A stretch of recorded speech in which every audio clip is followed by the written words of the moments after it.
Yops les amis, j'espère que vous allez bien. On se retrouve aujourd'hui pour une nouvelle vidéo et forcément un nouveau concept sur la chaîne puisqu'on va parler voiture ou tout simplement je vais vous présenter ma voiture actuelle qui est en vente et qui normalement en fait est vendue tout à l'heure. Donc c'est pour ça que je fais un petit peu cette vidéo en express et malheureusement vous ne me verrez pas trop rouler avec parce qu'en fait la voiture donc, elle est vendue pour 7000 bornes et je suis à 6900 et quelques. Je vais vraiment faire en sorte qu'elle dépasse pas les 7000 parce que j'ai pas envie que le mec il commence à prendre la tête, à batailler au niveau du prix ou quoi. C'est une bagnole neuve donc c'est vrai que 10 km de plus ou de moins on s'en fout mais bon. Donc cette Clio c'est quoi? Eh bien c'est la Clio 5, donc la toute dernière Clio sortie concurrente de la nouvelle Peugeot 208. Je l'ai en orange Valencia. Quoi Valencia? J'en sais rien, mais orange Valencia. Donc c'est un orange métallisé avec, de ce que j'ai compris, première mondiale pour une citadine. Le vernis, en fait, ils ont foutu de la peinture dans le vernis pendant le mélange et ça brille énormément. C'est vrai qu'au soleil, ça donne des reflets, mais juste ouf. La peinture, elle est vraiment dingue. Il y a des petits problèmes liés à cette peinture. On en parlera tout à l'heure un petit peu plus en détail, mais bon voilà, franchement c'est vraiment pas mal. Donc la voiture elle a 7000 bornes, je l'ai achetée il y a à peu près 6 mois, enfin acheté entre guillemets, parce que à la base j'avais une Twingo RS et une 206, donc en fait j'ai revendu la j'ai revendu la Twingo RS, je me suis donc rentré de l'argent et j'ai fait une reprise sur la 206 et comme je venais d'emménager dans mon appart machin, au même moment que c'était à plus de 100 bornes de mon ancien logement et tout ça, j'ai eu 4000 € d'aide de l'État en fait pour l'achat d'un véhicule non polluant. Et j'avais choisi la C4 Cactus puisque je pêche, donc des fois je me retrouve dans des chemins et tout ça.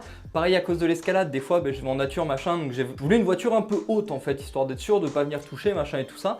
Et mon choix c'était porté sur la Cactus. Super voiture, hyper confortable machin, mais pas mal de gros défauts à côté de ça. Et je me suis dit putain, faut vraiment que je me débarrasse de cette voiture parce que franchement ça allait pas du tout. Donc j'ai fait plein de concessions machin et ça, j'ai essayé de la vendre, ça marchait pas, personne n'en voulait. Et en allant chez Renault en fait, j'y suis allé un jour de porte ouverte. C'était reprise Argus plus je crois 4000 €, plus des bonus de bienvenue machin et tout ça. Et en fait j'ai fait un échange. Donc littéralement j'ai échangé ma Cactus que j'avais acheté neuve et qui avait à peu près 8000 bornes en fait. Donc je l'ai échangé contre une Clio 5 neuve avec beaucoup d'options. Alors c'est pas la haut de gamme, c'est la Zen, la milieu de gamme avec le TCE 100, donc le 1 litre 100 chevaux, 1 litre turbo 100 chevaux, qui est pas mal, mais en même temps, bon ouais, c'est un 3 cylindres, hein, voilà, c'est pas non plus la folie furieuse, mais c'est vrai que c'est pas trop mal, c'est vraiment agréable à conduire, c'est sympa et tout ça, mais bon là on va en parler, je vais descendre et on va aller à la voiture pour parler de tout ça. J'ai réussi vraiment donc à faire un échange, donc déjà que la Cactus je l'avais pas payé cher, je me suis retrouvé avec une voiture encore plus chère, pas plus cher en fait. Là on a assez parlé, on va aller faire le tour directement de la voiture, après on reviendra ici pour parler des points positifs, des points négatifs,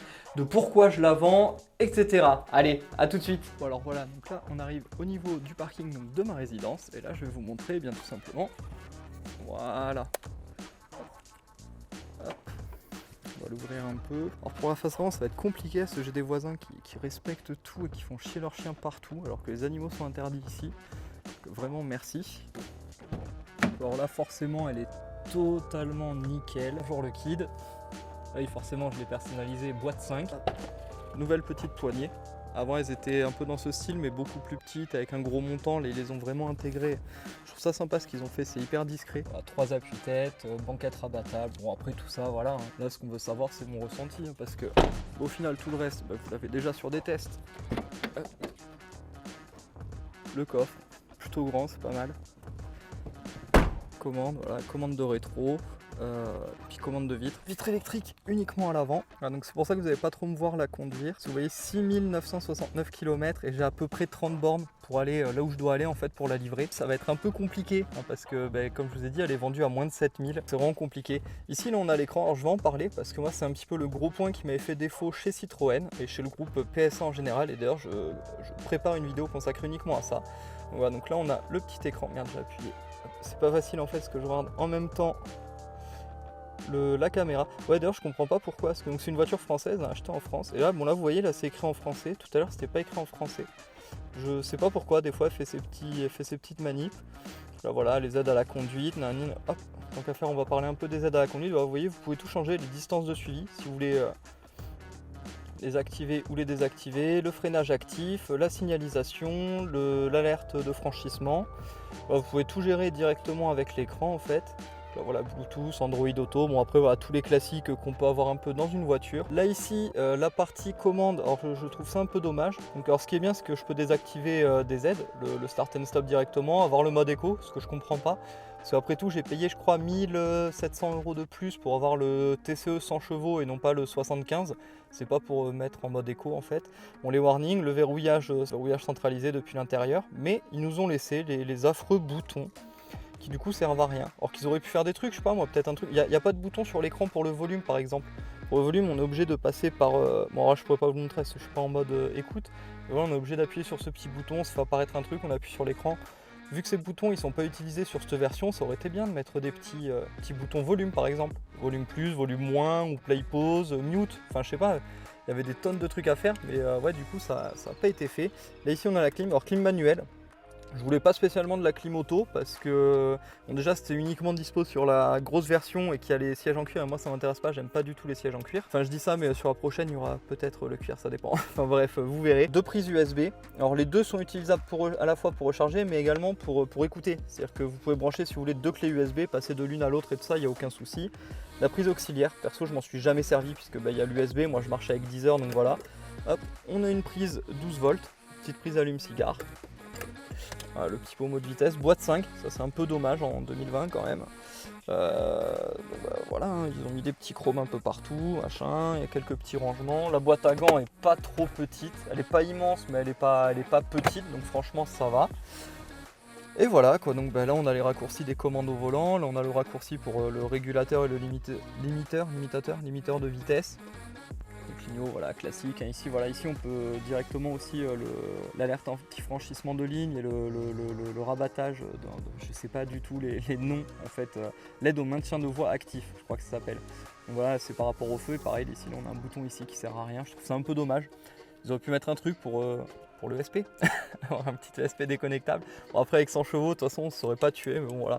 Et ici là, on a un gros commodo pour les commandes au volant. Alors c'est pas mal foutu, le seul truc que je trouve dommage c'est que pour changer les musiques c'est la molette derrière.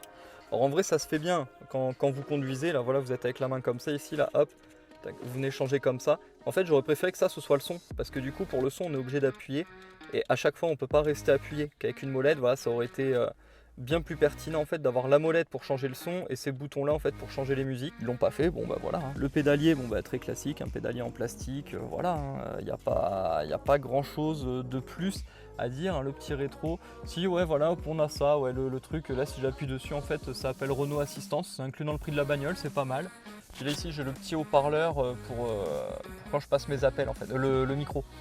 Voilà, quand je passe les appels, ça passe, le micro passe par là, donc c'est hyper bien, ça capte hyper bien la voix. Donc non franchement ouais, ça marche bien. Alors du coup la grosse question en fait au final c'est pourquoi est-ce que je vends cette voiture?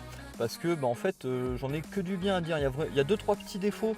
Mais honnêtement, franchement, dans l'ensemble, ça va. C'est une bonne voiture, elle est agréable à prendre en main, elle est sympa à conduire. En plus, j'habite en ville, donc voilà. Alors, c'est quand même un peu gros, entre guillemets. Mais franchement, ça se conduit super bien. C'est une mini Mégane. Honnêtement, c'est une mini Mégane. Au niveau du gabarit, vous prenez une Mégane 3, vous la raccourcissez légèrement. Une Mégane 4, vous la raccourcissez légèrement et vous avez la Clio 5. Honnêtement, elles sont vraiment très proches en termes de gabarit. L'autre jour, j'en avais une garée à côté. Vraiment, j'ai regardé, c'est vraiment à peu de choses près, c'est vraiment les mêmes en termes de taille. Donc voilà, ça c'est peut-être un peu dommage parce qu'à la base c'est une citadine. Une citadine suppose être petit, mais bon, voilà, c'est pas dérangeant. Franchement, elle est bien, elle se conduit bien et tout ça. Alors, le moteur, il est pas très péchu. On sent que c'est un 3 cylindres, 100 chevaux, bon, même s'il y a un turbo, pas non plus...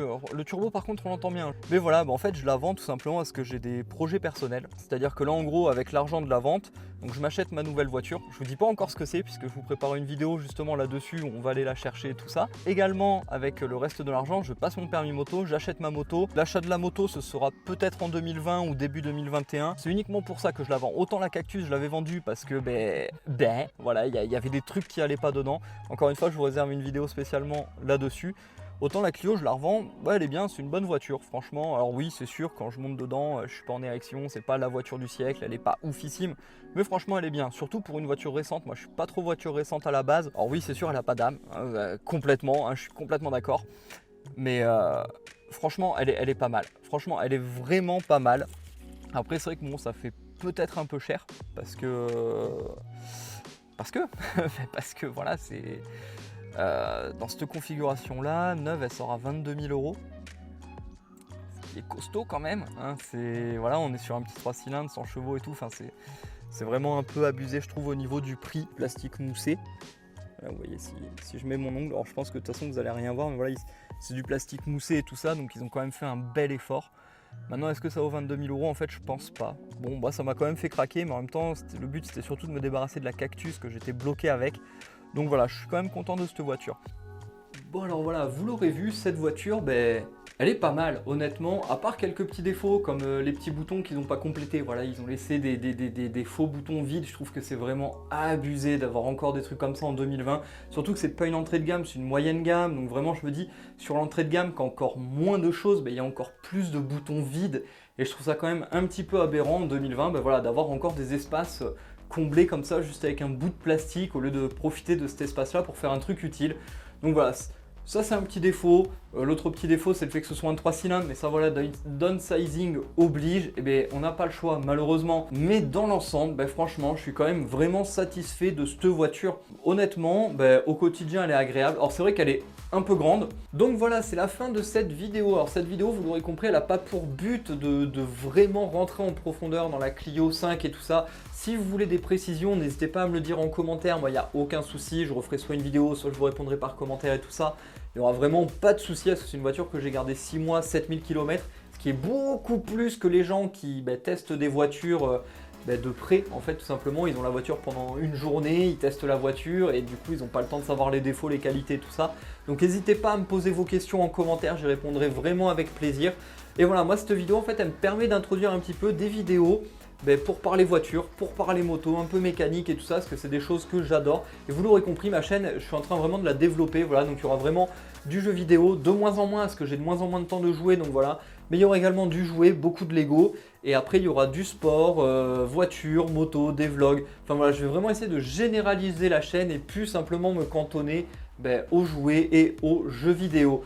Donc voilà, c'est la fin de cette vidéo. J'espère vraiment que ça vous aura plu. Dites-le moi également en commentaire. Faites-le moi savoir également en me mettant un pouce bleu. Ça aide énormément.